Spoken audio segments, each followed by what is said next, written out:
Mike Matthews is a player Josh Heupel says needs to be a big part of what they do in the back half of the season if he continues to progress at the right speed.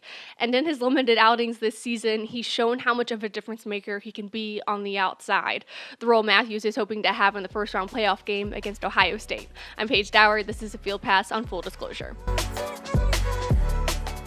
Freshman wide receiver Mike Matthews is certainly making the most of his opportunities down the stretch. Take, for example, the regular season finale when he came in for injured or banged up Brew McCoy and Dante Thornton. His first target of the day, a touchdown catch. He now has 7 catches for a pair of touchdowns on the season, but it's what he did against Vandy that really highlights the tireless work he's been putting in behind the scenes. I just remind him, be urgent, but understand you have time. Don't let that time let you get lax. Still continue to push the needle, but just be ready for when that opportunity comes and don't look back when it does. And how he's delivered in those moments continues to build trust with the staff that he can deliver in those moments.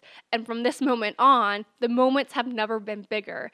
And it's a credit to his maturity and how he's grown throughout the course of the season that wide receivers coach Kelsey Pope actually says is his greatest asset. He wants to be a sponge. He's always asking questions. He's always in the building. He's a guy that, going down the stretch, he's going to continue to make plays for us because he's a guy that we're going to need to make plays on the outside. Being ready for when your name is called might be the message of a Josh Heupel-led team. And for Mike Matthews, it appears he's more than ready for it. But after missing much of training camp, those opportunities were more delayed than he had hoped. But in the back half of the regular season, that's when Josh Heupel knew it was time. Been super consistent and a really good practice player.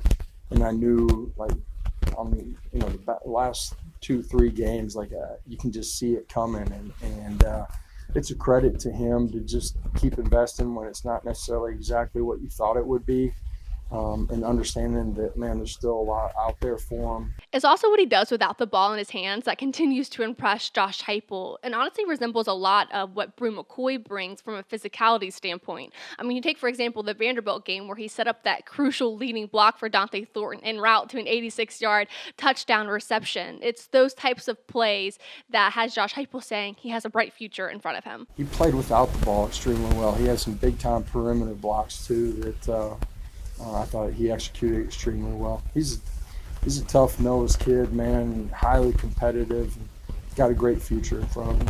And then when you think about adding Mike Matthews into the wide receiver rotation, it could make for quite a lethal combination. We'll be back later this week to talk more things Tennessee football, but make sure to go back to the homepage to look at my feature on Lady Vols' Talasia Cooper and how this game that Kim Caldwell runs, how it's actually tailor-made for her. We'll be back later this week for more things on Tennessee. Make sure to subscribe in the meantime, and I'll talk to you guys then.